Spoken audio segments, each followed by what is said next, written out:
The world is intrigued by fossils. Of course, many think that that evidence belongs to the evolutionists. This is their evidence. Many Christians are somewhat intimidated by the evidence from the fossil record. That ought not to be the case. I think when you look at this lecture and we consider the evidence from the fossil record, you'll see strong confirmation of the creation model, that the evidence fits much better within that model than the evolution model. But how will we establish the nature of the evidence? If, of course, I've received training in this area, but if I say this, some would think, well, you're prejudiced in your analysis of the fossil record. And so we'll allow the evolutionist himself to describe the nature of that record. This is using the technique of the antagonistic witness. If you're in court and a friend testifies on your behalf, that'll help, but not nearly as much as when you get the enemy to acknowledge your point. That's worth 10 times as much judicially. And so we'll be looking at the evidence as described by the evolutionists themselves. Let's begin with a statement by S.M. Stanley of Johns Hopkins University. Emphasizing the significance of this evidence, he says it's doubtful whether, in the absence of fossils, the idea of evolution would represent anything more than an outrageous hypothesis. I hope you will remember that statement. Without the fossils, if you don't have fossils testifying to evolution, then it's just, evolution is just an outrageous hypothesis. The fossil record, he says, and only the fossil record provides direct evidence of major sequential changes in the Earth's biota. If you have evidence for evolution, this is where it's at, if you please. However, we're looking at historical evidence. Notice the implications of that as emphasized by John Horner, actually usually referred to as Jack, a very famous dinosaur digger-upper, paleontologist. If you saw Jurassic Park, this film was based on his, or the character in the film was based on him. He was the one, the actual paleontologist digging up dinosaurs up in Montana. But he wrote the book Dinosaur Lives and said paleontology is a historical science. A science based on circumstantial evidence after the fact. And so he says we can never reach hard and fast conclusions. That's the way history works. That's what paleontology is. He continues, these days it's easy to go through school for a good many years and sometimes even through college without ever hearing that some sciences are historical or by nature inconclusive.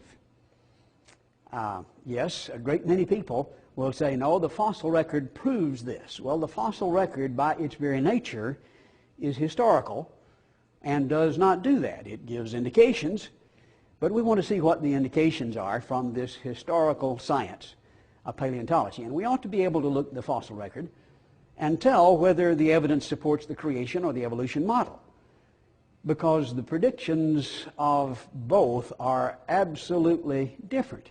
If we think about it for a moment, we would see that the beginning of the fossil record, which would show the greatest contrast, would predict that with the evolutionist there would be gradual, simple beginnings that are linked progressively upward, whereas the creationist would predict a complex and abrupt and diverse beginning right from the start. Now, of course, we believe we're looking at a flood deposit, and so we wouldn't find all animals that lived on the ground there at the bottom of the ocean. They'd be mostly ocean-dwelling organisms, but they would not be simple. They would be complex, and there would be many kinds right to start with. We should be able to tell a very obvious difference in this critical area, the beginning of the fossil record. And as we continue studying the fossil record, we see that the evolutionist would predict similarities that would be branching, that is connected. You would see allied continuum. You would see progression. This is what would characterize the fossil record, whereas the creationist says, no, there would be similarities. It's reasonable to assume that a creator would create similar forms for similar functions, but they would not be in this branching pattern, but more of a mosaic pattern, like where the artist would use a blue tile here and a blue tile there, wherever he needed it, not necessarily connected. There would be separate and distinct, and stasis, that is, staying the same, is the principle that would characterize the fossil record. Again, beginning and continuing, there's a contrast. We ought to be able to look at the record and see which is served best by the facts of the fossil record. National Geographic had this introduction to the Cambrian period a few months ago, describing an explosion of life. The Cambrian is the lowest part of that geologic column. This is where you first find complex life. Before it, you have some blue-green algae and some bacteria that I think lived in the ground before the flood deposit began. But when it really begins, it just explodes on the scene. In The Blind Watchmaker, Richard Dawkins describes the condition of the beginning of the fossil record. We find many of them already in an advanced state of evolution. Now, it is evolution that he's seeing here. This is the way he sees it. But the very first time they appear, they're advanced. It is as though they were just planted there without any evolutionary history.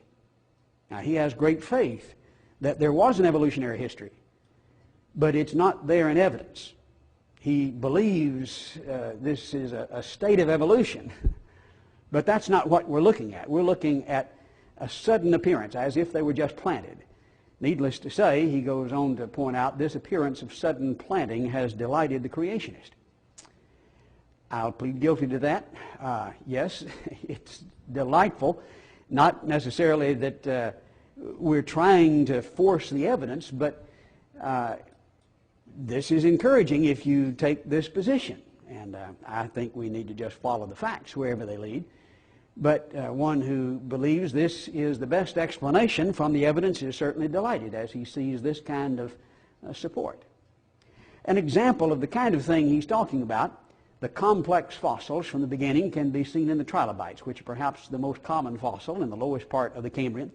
These are the little roly-poly critters, type critters that lived at the bottom of the ocean. But they were very complex creatures, though bottom-dwelling creatures.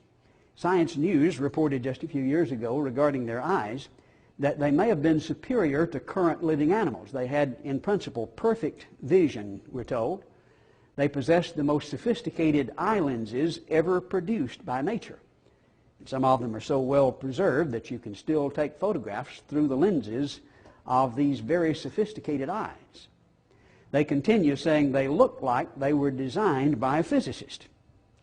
Well, I think they were designed, that's what it looks like, but that's certainly not the kind of beginning of the fossil record that would be predicted by the evolutionist. The slow, gradual progression is what's predicted, the simple beginning, but no, that's not what we see. Ocean bottom-dwelling creatures that were very complex and, as we'll see, very diverse. In fact, Stephen Gould of Harvard says the Cambrian explosion occurred in a geological moment, and we have reason to think all major anatomical designs made their evolutionary appearance at that time. Now, it was evolutionary, but you've got all of the major phyla, he says, there at the beginning. In fact, we have more there than we have now. We've lost some of them, but all of the ones we have now, we had right at the beginning. Now, this is not the way it's supposed to work for the evolutionist. All of the major, and he uses that word designs, which of course he doesn't believe, but that's what it looks like, and so we catch him using it from time to time. He continues saying not only the phylum Chordata itself, and of course that's our phylum, the animals with backbones, not only the most sophisticated, we like to think, animals with back, but all its major divisions. Not just seeing that highest order, but all the major divisions of that highest order, right at the Cambrian explosion, right at the beginning. Now, if a creationist were trying to write the story themselves, they could hardly do a better job. He continues, adding another significant point here in a lecture recorded at SMU University.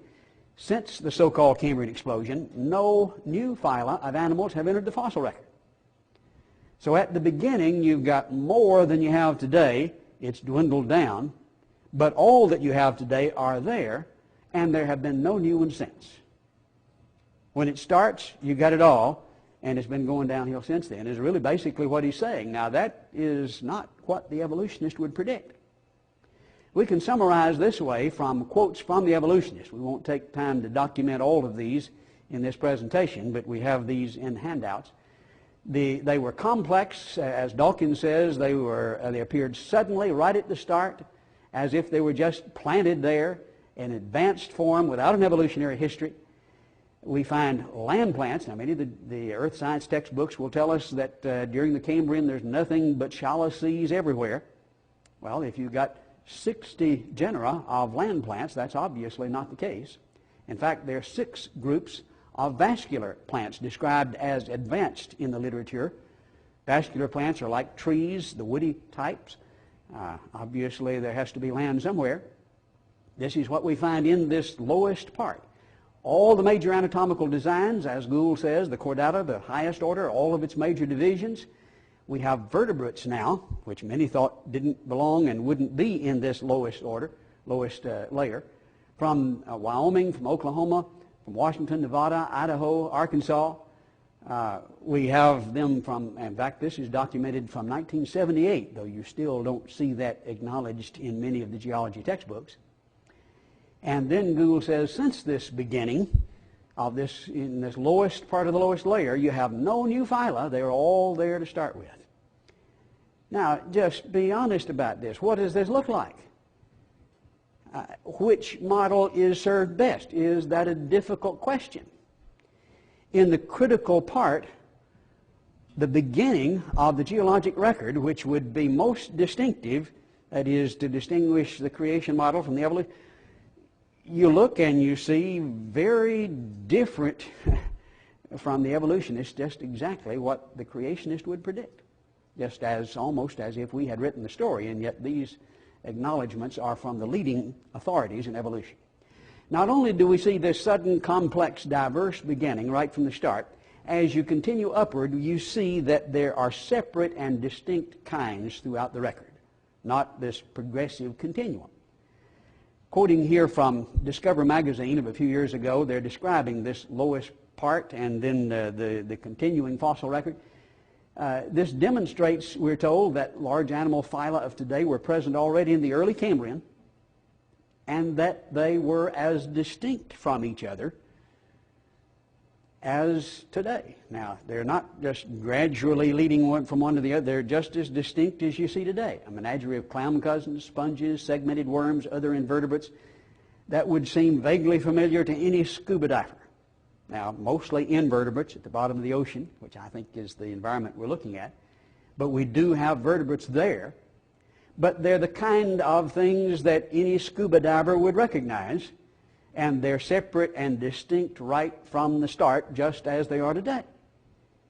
Where's this progressive continuum that that the evolutionist would be looking for?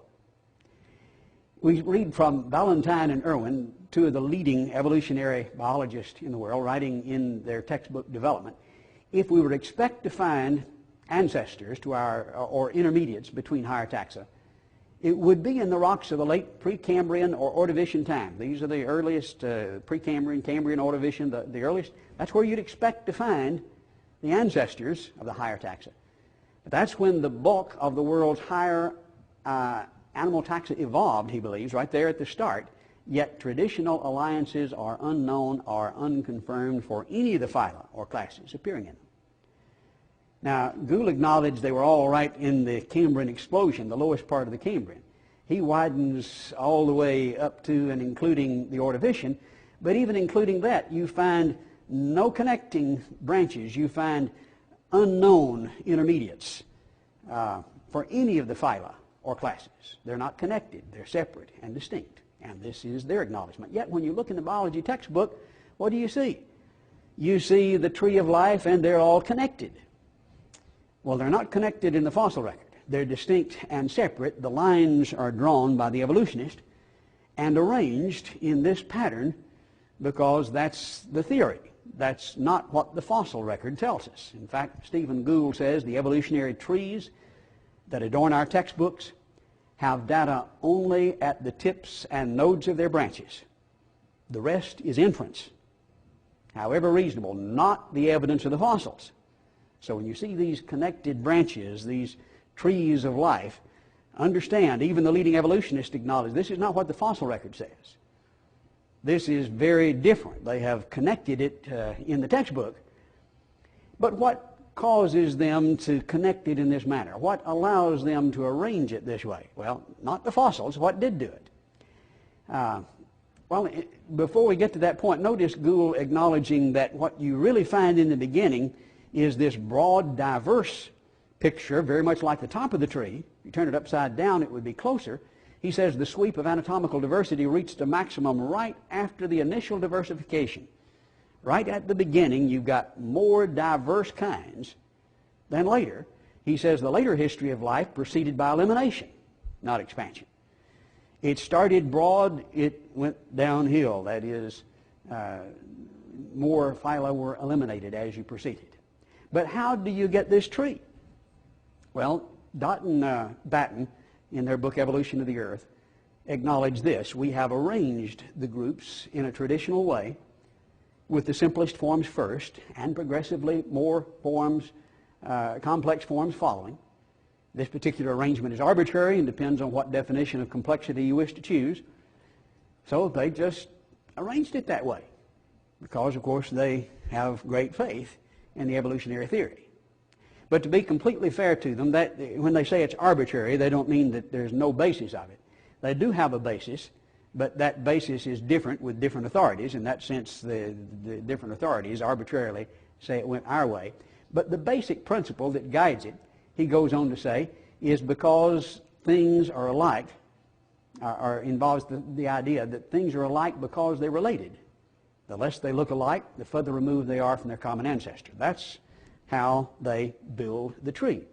Things get put close together because they look alike, and then by that means of comparing similarities, you build this progressive continuum in spite of the distinct separate kinds that you see in the fossil record.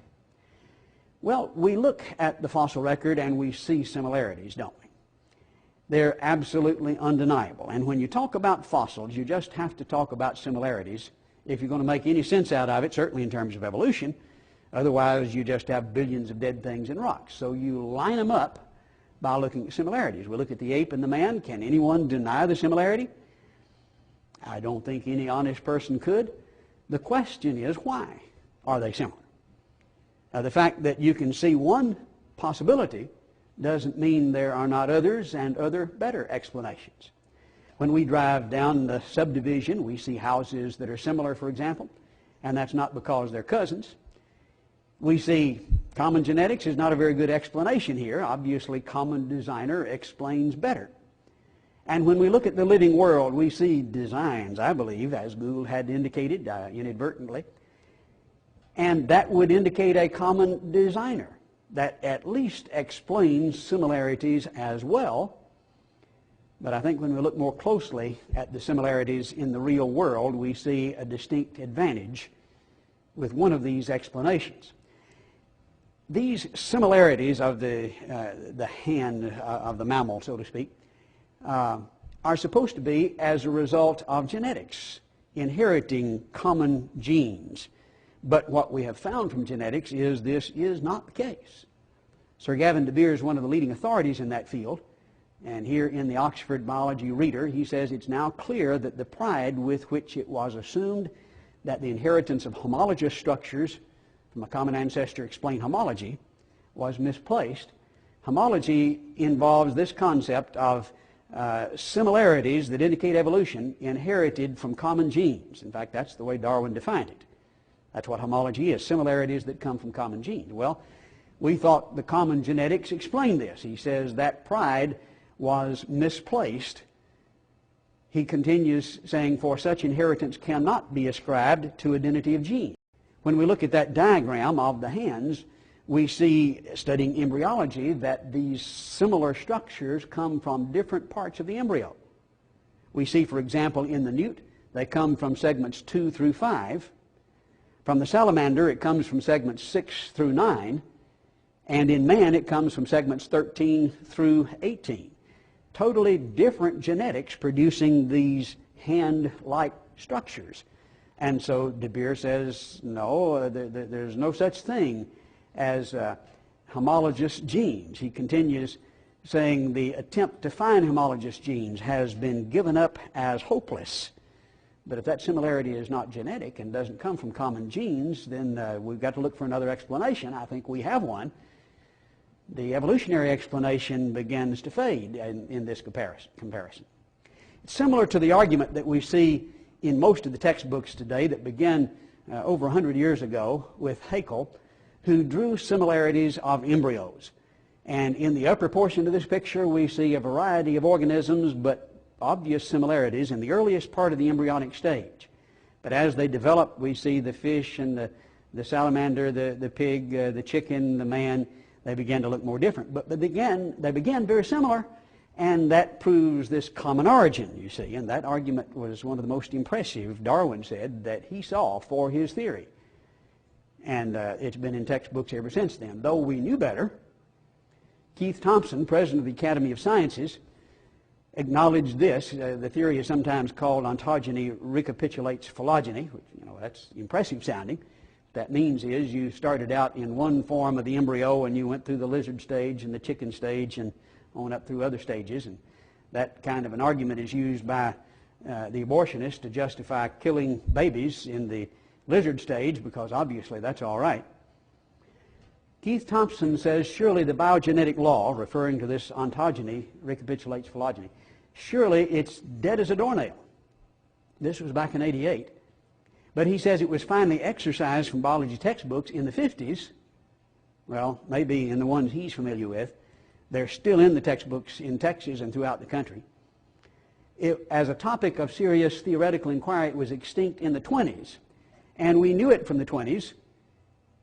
Taken out of the textbooks, he says, in the 50s, here in 1988, he says, well, nobody believes this anymore, but yes, they do. In fact, there was an expose done just a couple of years ago here in the front page, on the front page of the London Illustrated News. We see Haeckel's drawings on top, but at the bottom we see the actual photographs of the embryos that are supposed to look very similar, which do not at all.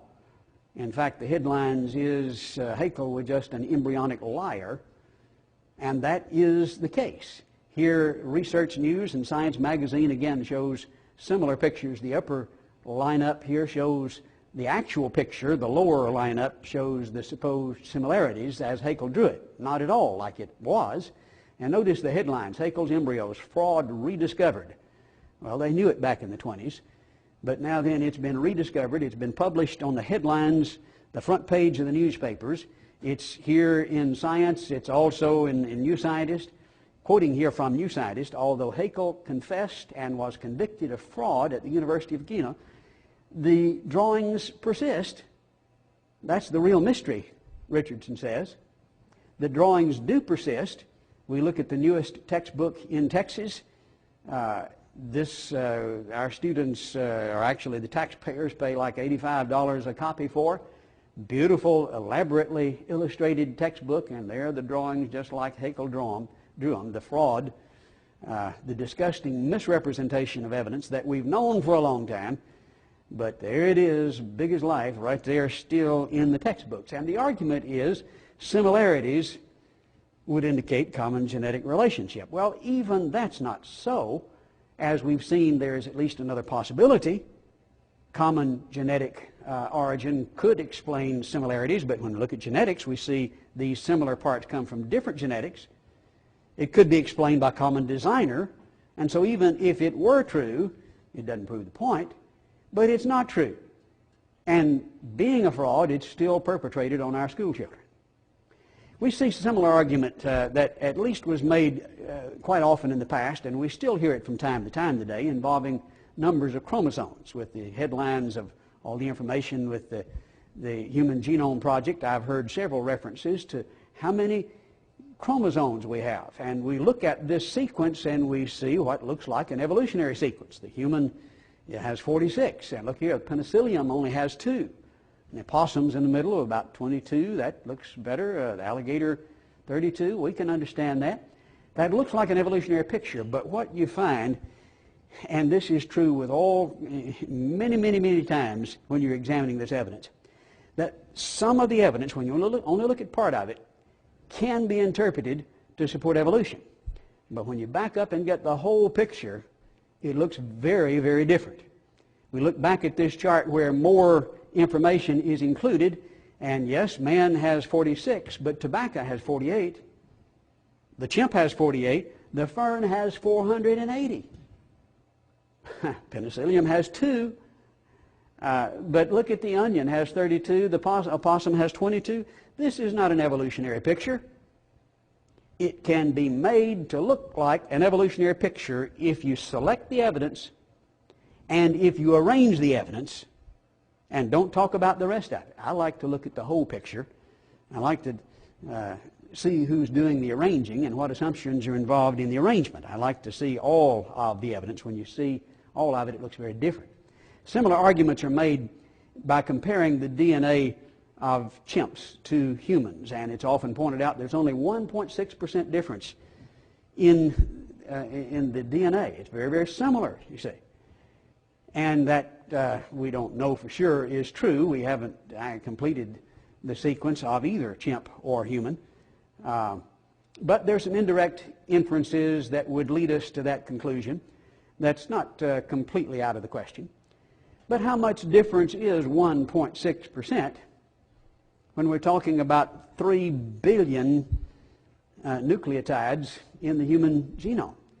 Well, 1.6% of 3 billion pieces of information is significant. How much difference can it make to have 1.6% difference? Well, let's think about it in terms, well, we're talking about 48 million nucleotides there, 1.6%. That's a lot of nucleotides.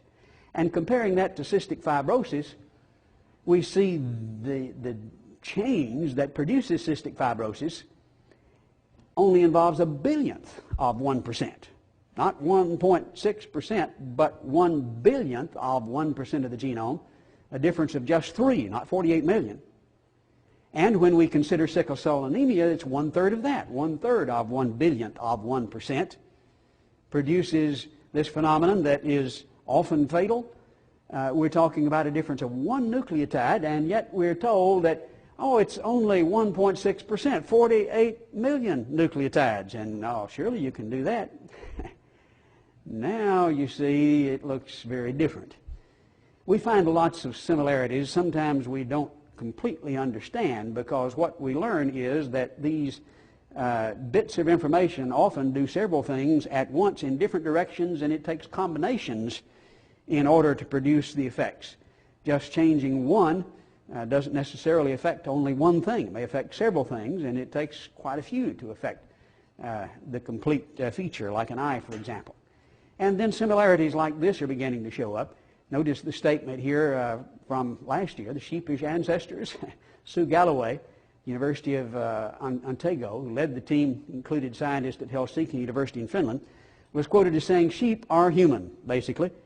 98% of our genes are the same."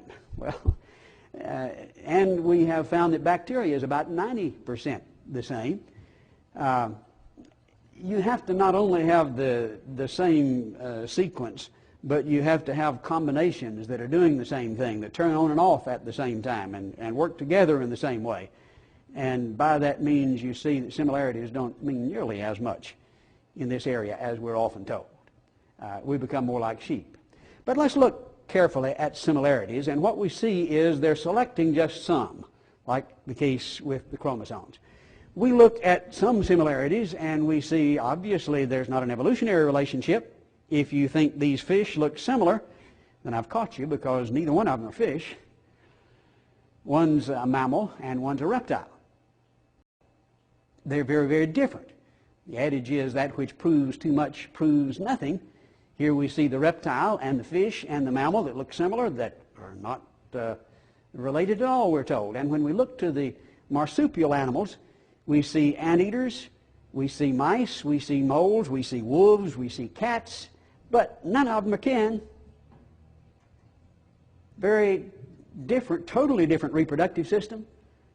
But I thought similarity was supposed to prove common genetic relationship. No, it does not, especially when we examine the genetics and when we see similarities that obviously do not.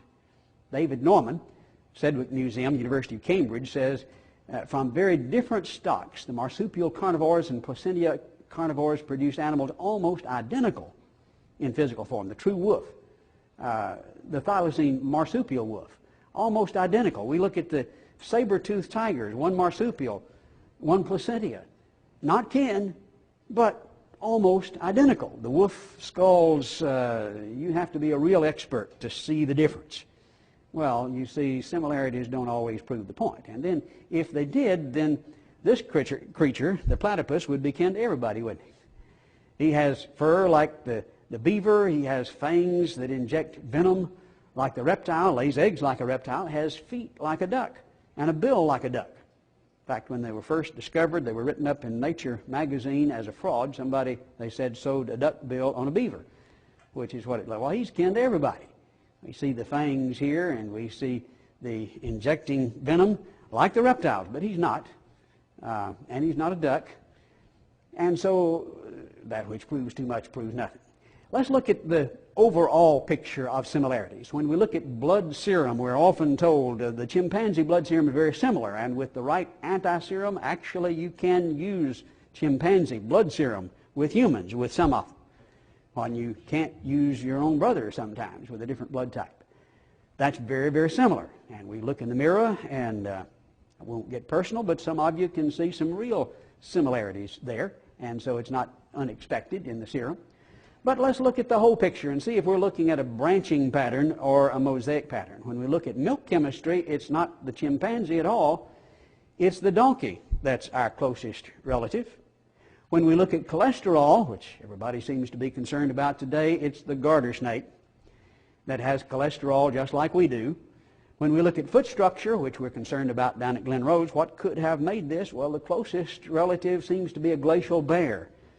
Of course, he's a quadruped with big claws. You can distinguish that, but you remove the claws, and wow, it looks very human. Certainly the skeletal structure. It's the reverse image. The thumbs are on the outside. You can tell the difference, but it's very, very similar, I think, due to common designer. The chicken has a very complex enzyme, lysosome, designed, I think, to fight bacteria in the egg. Well, we need that kind of thing in our eyes, and the tear ducts produce that to fight bacteria.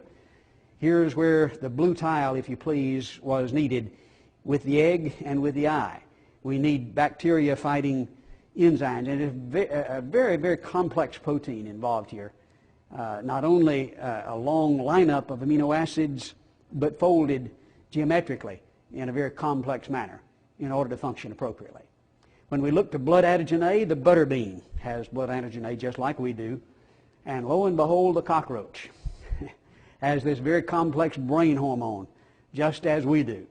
Notice this picture from Discovery magazine of just a few years ago. Under the picture it says, "Don't squash that roach, he may be your cousin." He says the cockroach and man, it seems, share a common brain hormone. Not similar, but a common brain hormone. We're looking at similarities, but they're not branching. They are of a mosaic pattern that would indicate a common designer. They are not from common genetics, from the same part of the embryo. They're different. They fit our view of the evidence. They don't fit the evolutionary view. When you're allowed to choose which things you want to show, not the whole picture, and then line them up the way you want to line them up, like they did with the chromosomes, you can prove just anything you want. This cartoon was published back in Darwin's day, pointing out that some might try to begin with a pig. Some fellows are kind of pig-headed. And you change that pig there on the left-hand side upward just a little bit at a time. Gradually, you can get it up to look like a bull. and then continue to change that bull on down around to the right, and you come up with a man. And so obviously man evolved from pigs by means of the bull. Isn't that scientific? That's what happens when you see people selectively picking out the evidence and eliminating evidence that doesn't fit and arranging it the way they want to.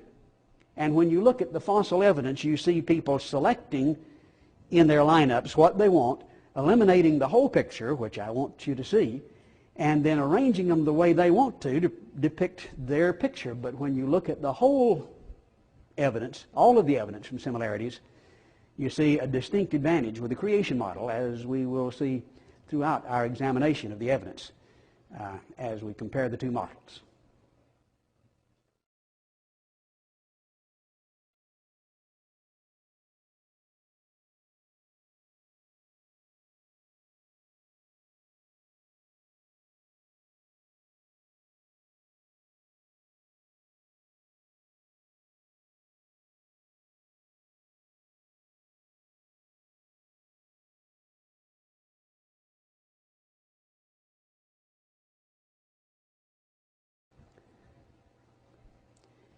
We have seen that the critical evidence of the fossil record, certainly in the beginning, is in favor of the creation model when we see sudden, complex beginning without that progressive continuum the evolutionist would predict. When we look at the similarities which are supposed to guide these family trees, we see the similarities actually are selected similarities, ignoring many similarities, and that they are arranged according to arbitrary assumptions and actually can best be explained not by common genetics, but by common designer. But if we're to see change in the fossil, if we're to see evolution, if it's to be proved, how would you discern it from the fossil record? Well, you'd have to see these continuums, these changes from one kind to another kind. Is that what we see? Well, let's talk about that portion of it and again allow the evolutionists themselves to describe the evidence. Notice the statement by Stephen Gould, who says every paleontologist knows, in other words, this is not just a few willing to admit it, they all know most species don't change. That's bothersome. It brings distress. Now, as we saw from Dawkins earlier, the fossil record was delightful to the creationist in his analysis, but now then, in terms of trying to find change, it's distressful and it's bothersome to the evolutionist because you don't see the change in the fossil record. He says they may get a little bigger or bumpier, they may remain, but they remain the same species, and that's not due to imperfections and gaps, but stasis. Darwin said the imperfection of the fossil record, the fact we haven't collected enough, is why you have the gaps. But he says that's not the case. Now then, we have collected billions and billions of these things. The principle that we see is stasis. It stays the same. It doesn't change. Now, stasis is just about the opposite, almost precisely the opposite of evolution. And that's the principle that dominates the fossil record, according to perhaps the best known and leading evolutionist, anti-creationist in the country today. He continues to say, yet this remarkable stasis has generally been ignored as no data. If they don't change, it's not evolution, so you don't talk about it. Now, this is not a creationist, though it may sound like it, but the leading anti-creationist, evolutionist in the country. He said, I regard the failure to find a clear vector of progress. Now, how would you prove evolution? Well, you'd have to show some progress in the fossil record. The failure to find a clear vector of progress in life history is the most puzzling fact of the fossil record. Now, on the one hand, for the creationist, we see that which is delightful. It delights us. On the other hand, it's bothersome, it's troubling, it's puzzling.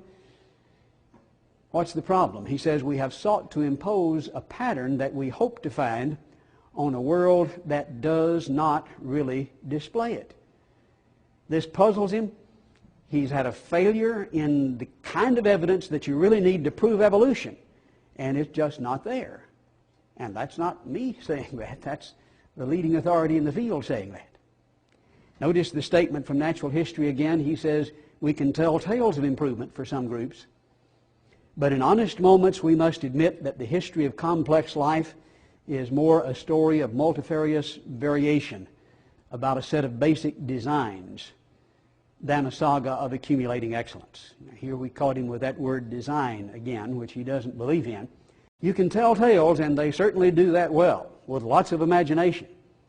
But when you get down to the real evidence, you see things getting a little bigger, a little bumpier, varying about basic designs. And that's the principle of stasis that we see continually illustrated in the fossil record. Let's go back to Darwin's day and notice his view of the fossil record.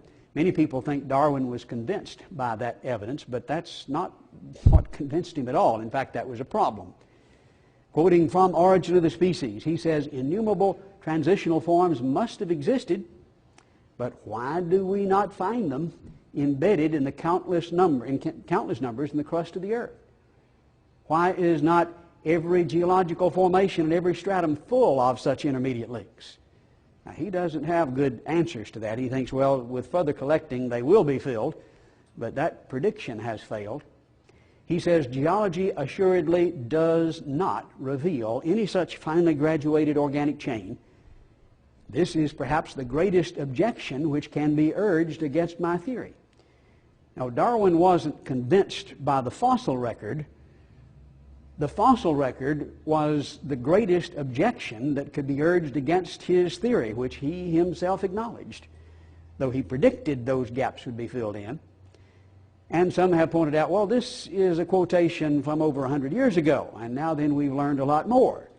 And surely over the years it's gotten better. No, just the opposite is true. Notice the admission by David Rapp, who is curator of invertebrate paleontology from the Chicago Field Museum of Natural History, professor there at Columbia of geology. He says Darwin was completely aware of this. He was embarrassed by the fossil record because it didn't look the way he predicted it would. And then he continues, well, we're now 120 years after Darwin. The knowledge of the fossil record has been greatly expanded. We now have 250,000 fossil species, but the situation hasn't changed much. Ironically, we have even fewer examples of evolutionary transition than we had in Darwin's day. He predicted it would get better. The prediction failed. It's gotten worse. And he specifically mentioned some of those things that Darwin thought did have links that really don't. They have dwindled in number over the years. Rapp continues, saying, by this I mean some of the classic cases of Darwinian change in the fossil record, such as the evolution of the horse in North America, have had to be discarded or modified as a result of more detailed information. Did you know that had been discarded? It had to be changed. Well, the evolution of the horse in North America is one of the classic examples that you see in all the textbooks. But here is the curator, one of the curators of the fossil museum in America that has more fossils than any other museum in the country, that says, no, you had to discard this. And leading authorities know this. We see this in the textbooks. Most would say the first one that's in most of the lineups really didn't lead to the horse anyway. They led to Eohippus, but of course it's just which similarities you look at and which authority arbitrarily says it went this way or that way. Basically, you got big horses and little horses. We see that today, and we see even some with extra toes on them still around today. Colin Patterson of the British Museum of Natural History, and this is the museum that has the most fossils in all of the world, and he's the senior paleontologist. He's being quoted here in Harper's Magazine. He said there have been an awful lot of stories, some more imaginative than others. The most famous example, still an exhibit downstairs, is the exhibit on horse evolution, prepared 50 years ago. Now, it's still there in the museum. But this is an example of the stories, the imaginative type stories that are being told. He says that this has been presented as the literal truth in textbook after textbook. He says, now, I think that is lamentable, particularly when the people who propose those kinds of stories may themselves be aware of the speculative nature of some of that stuff. It's still in the textbooks. It's speculative. It's a lamentable story, according to perhaps the leading authority in the world, certainly one of the leading authorities in the world. But like what we saw a moment ago with Haeckel's drawings, it's just very hard to get out of the textbooks. George Gaylord Simpson is perhaps the leading authority, or was recently deceased, from Harvard on the subject of horse evolution. He wrote the book. He is the most prominent authority in the field. He says the uniform continuous transformation of Hydrotherium into equus, so dear to the hearts of generations of textbook writers. Now that's exactly what you see represented in the fossil horse diagram. This picture in the textbooks never happened in nature, he says. Now, why do you have it in the textbooks? I don't think it should be there. It never happened, according to the leading authority in the field. The more we've learned, the more we've had to eliminate even the few links that have been proposed as links. This is similar to the statement that Derek Ager makes, past president of the British Geological Association, writing the proceedings of the Geological Association, says it must be significant that nearly all the evolutionary stories I learned as a student have now been debunked. And he goes on to mention several of them, including the horse in North America. One after the other, they have fallen, and as Rapp acknowledged, we've got fewer now than we had in Darwin's day when he predicted there would be more. Ager continues, said, well, yes, these things that we've had in the textbooks have been debunked, and on top of that, my own experience of more than 20 years looking for evolutionary lineages among the Mesozoic brachiopodia. This is his area of expertise. Now, you don't find many fossil horses in the record. Very few vertebrates, as we pointed out. But brachiopods, the marine invertebrates, you find by the billions. Now, he's one of the leading experts in the world on this fossil that you find by the billions. If you could find evolution, boy, he would be one who could find it. He's been looking for 20 years. He says, my own experience here has proved equally elusive.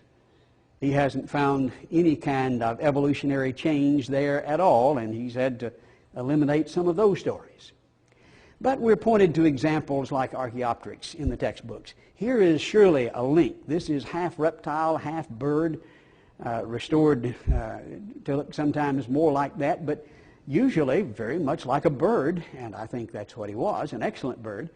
But why do they say this is the link that led to the birds from the reptiles? Well, we look at the teeth, and they point out he's got bird teeth, and he's got claws on the end of his wings. Some beautiful fossils now of better than half a dozen different specimens that have been found. The wings are perfectly designed for powered flight, many would say. We look at the feathers, they're asymmetrical like flying birds, not symmetrical like the non-flying bird. They're like an airfoil. But on the end of the wings they have claws. And so we're told here this makes him primitive. Except we see modern birds that have claws like the Hoatzin in South America, the cassowary in the juvenile form, and by the way, all of the fossil forms we found of Archaeopteryx are juvenile forms, have claws just like Archaeopteryx. But the teeth, look at the teeth. That makes him primitive, doesn't it?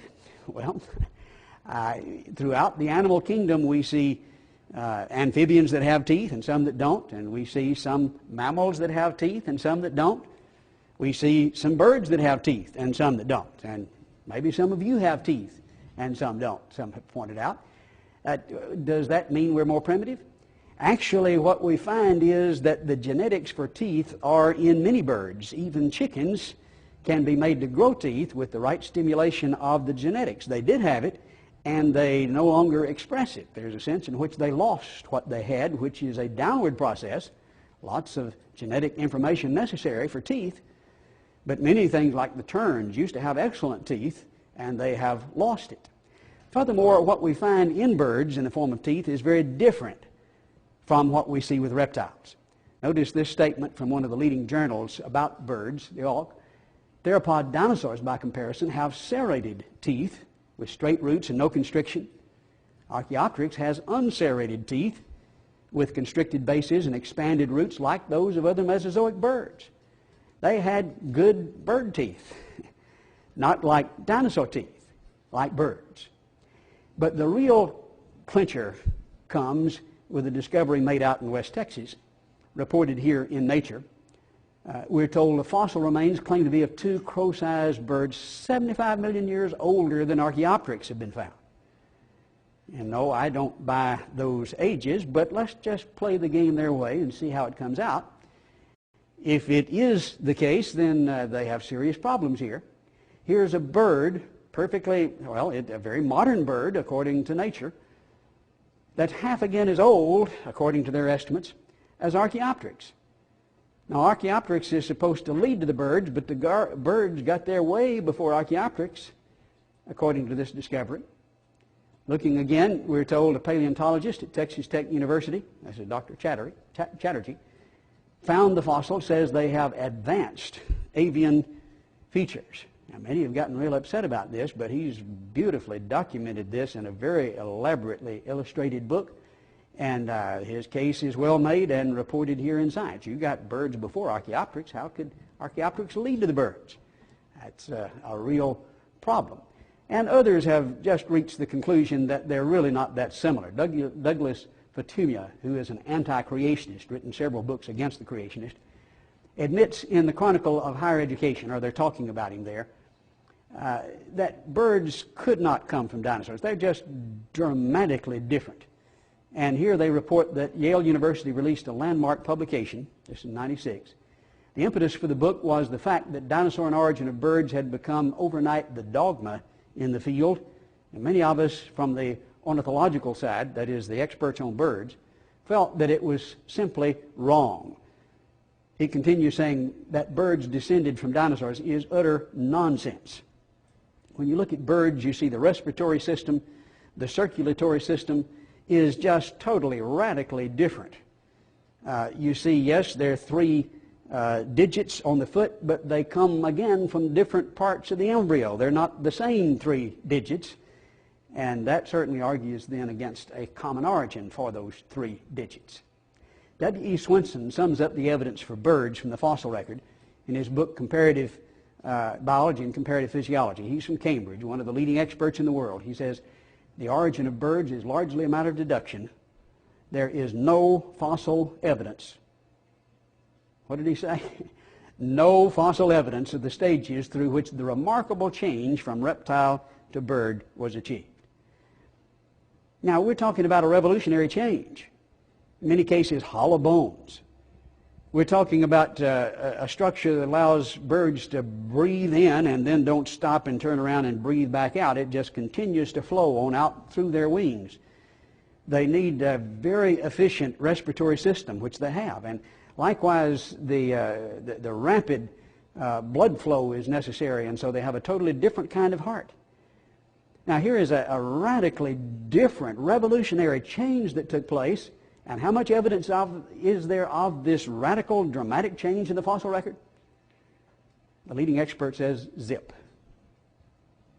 Now, if you document evolution, then you've got to show this progressive change, and you don't have it. If it happened this way, there ought to be some evidence.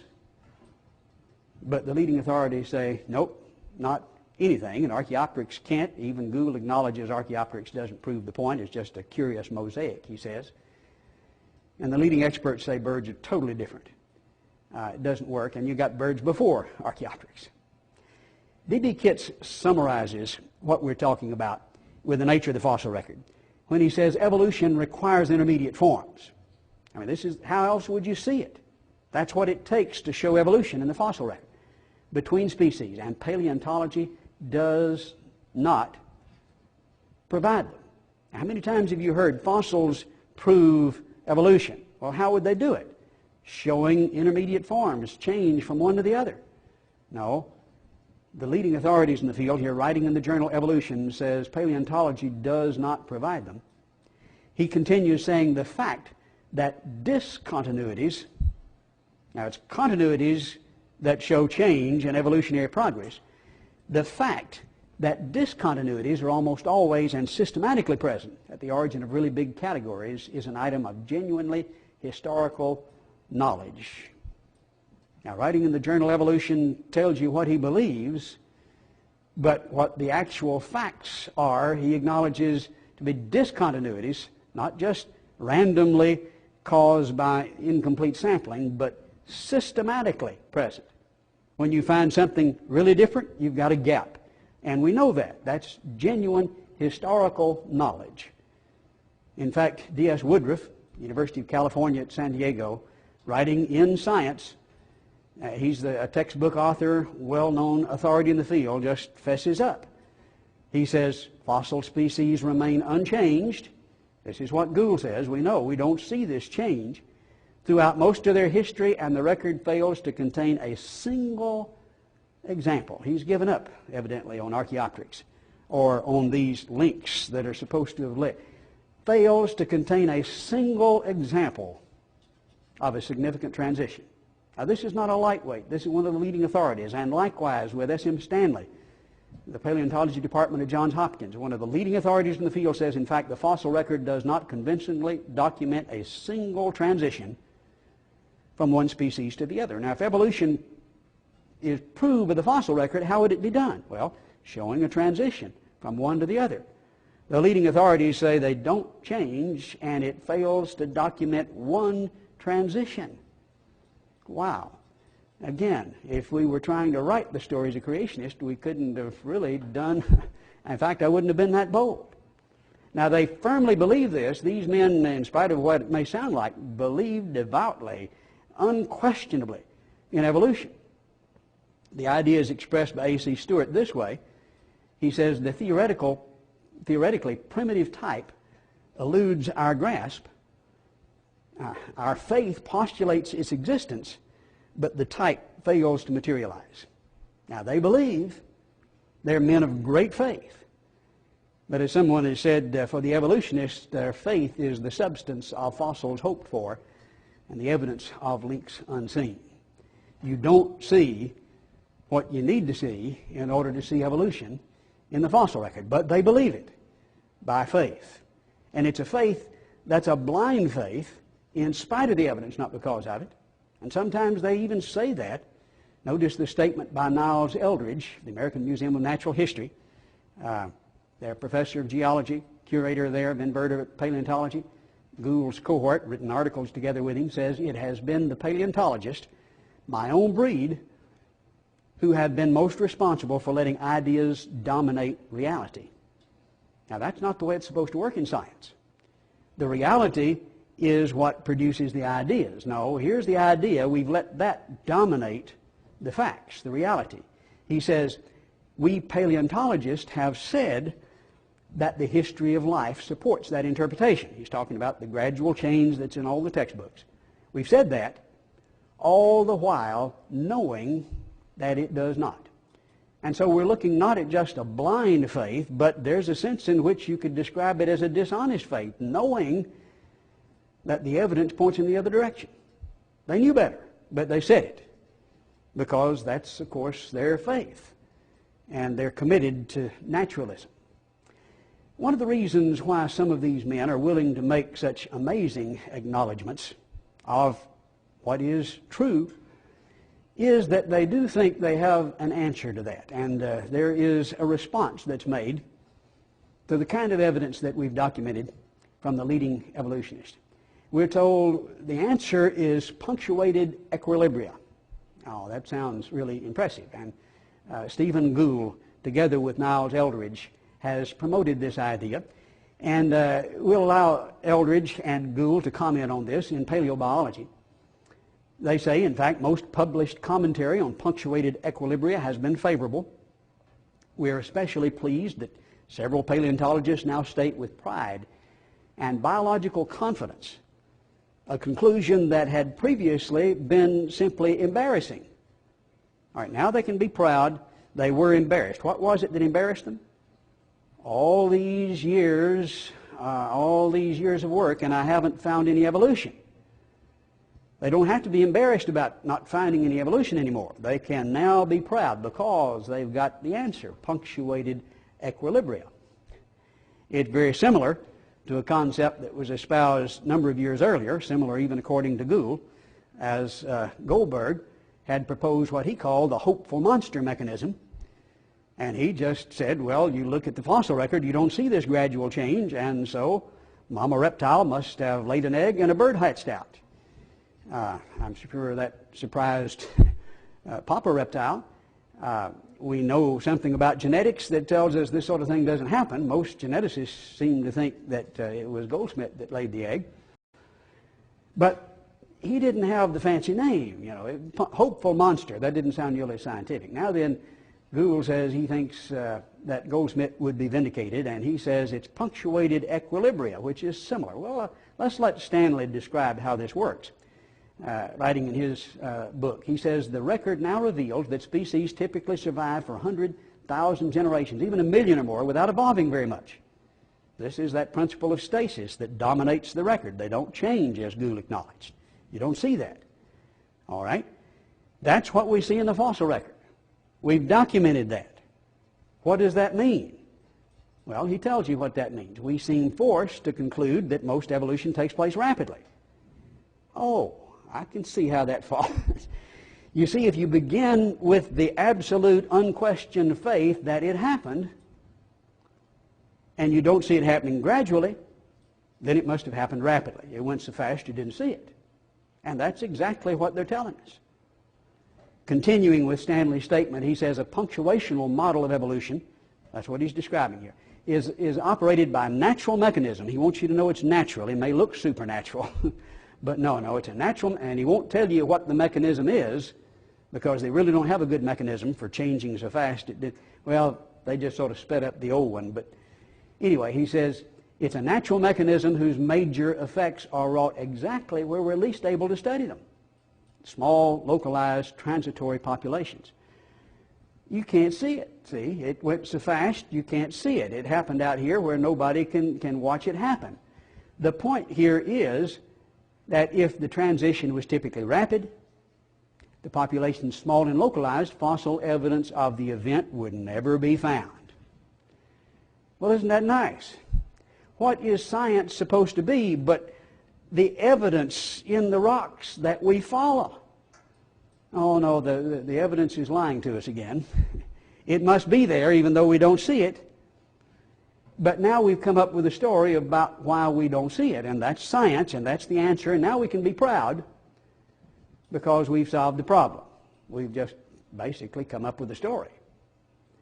Now, notice where this leads them. They don't really have fossils to support this evolutionary, and they not only say they don't have it, but they can't find it and won't find it. Just don't even look anymore. And Gould has acknowledged, as well as many of the other leading authorities, that these small changes don't add up to the big ones, as we saw earlier in the series. He doesn't have a mechanism, certainly not the mechanism in the textbooks. He says mutation doesn't produce major new raw material. You don't make a new species by mutating the species. It's a common idea people have, that evolution is due to random mutation. The mutation is not the cause of these processes. These mechanisms taught in the textbook are not what does it. You don't have fossils. You don't have mechanisms. Now, let's compare the two modes of explanation here. On the one hand, you have punctuated equilibrium with evolutionary explanations that depend on unobserved mechanisms and unobserved fossils and assurances you'll never find them, compared with mechanisms that we see every day, kind reproducing after kind. You ever seen that? That's what you see. And billions of fossils that show a sudden and complex beginning and distinct separate kinds, and as we have seen, millions, billions of generations without change. The principle of state. We observe fossils, we observe mechanisms, and we follow the implications. On the other hand, you've got unobserved mechanisms and unobserved fossils. Now, is it really difficult to determine which is better science? I think it's obvious which is better science.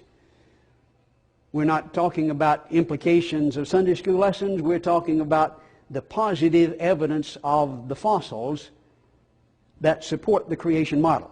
Billions of fossils that show very distinctly evidence that would support the creation model more. Now, some have responded in various ways. Notice the response of Colin Patterson.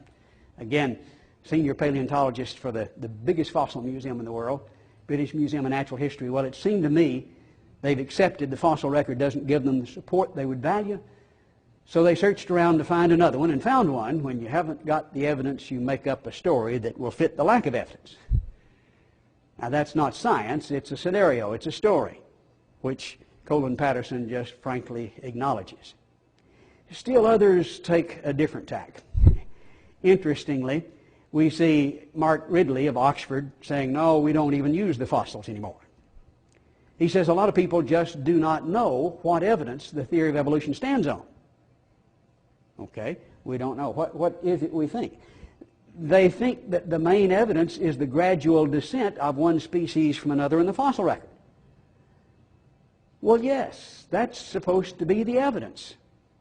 As Stanley says, the only documentary evidence, the only real proof would have to be here. He says, without this, it's just an outrageous hypothesis, you recall? Many people think that. Well, yes, but he says, no, that's not the case. In any case, he says, no real evolutionist, whether gradualist or punctuationalist, uses the fossil record as evidence in favor of the theory of evolution as opposed to special creation. No, well, that's of course not true, but this is the way he approaches it now. You don't use the fossil record. Well, why not? Believe me, he would if he could. If it said what he wanted it to say, he would be preaching it. But the more we've learned about it, the more we've seen it doesn't, and so he just walks away. It kind of reminds me of Aesop's fable where the fox was just jumping and working hard, long and hard to get those grapes, and finally couldn't and gave up and said, I didn't want those grapes, they were sour. Now, Hoover got some sour fossils. He tried and tried for over 100 years and tried to fill in those gaps and show the change in the fossil. Well, no, we don't even use fossils anymore. Just we don't want those. Is that obvious or what? I use the fossils. The fossils belong to the creationists because that's what they're telling us. That's the dramatic picture that we see in the positive evidence portrayed by the fossil record. E.J.H. Corner of Cambridge is talking about his field in botany, but it's the same picture that we see throughout the fossil record. Much evidence can be adduced, he says, in favor of the theory of evolution from biology and geography and paleontology, but I still think, to the unprejudiced, the fossil record of plants is in favor of special creation. And why does he say that? Sudden complex beginning. You don't see the change documented in the fossil record. Separate, distinct kinds. It says special creation, and he acknowledges that, and that's what we see when we look at the fossil record. Let's summarize it this way. In the critical beginning, we see sudden, complex, diverse fossils. We see all of the major phyla, and they're none new since. We see these trees of life representing change, but they're not from the fossil record. They're not from embryology, from common genetics.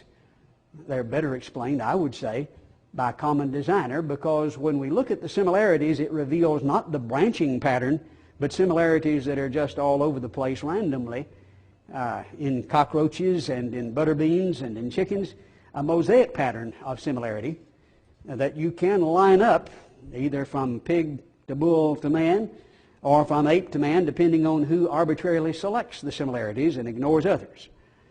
The evidence, the fossil record, delights the creationist according to the evolutionist and embarrasses the evolutionist according to the evolutionist. The evidence was Darwin's biggest problem then, and it's worse now because there are fewer examples. The links, according to the leading evolutionists, have one by one been debunked so that some say there's not any left. Their blind faith postulates the existence, they say evolution, but the actual fossils themselves, according to the implications which they acknowledge, speak. And they speak loudly and clearly and eloquently, billions of them positively in favor of the theory of creation. I think the creation model is obviously supported much better by the fossil record for the reasons we've discussed. It's not a matter of blind faith, it's just following the truth, the evidence, wherever we find it.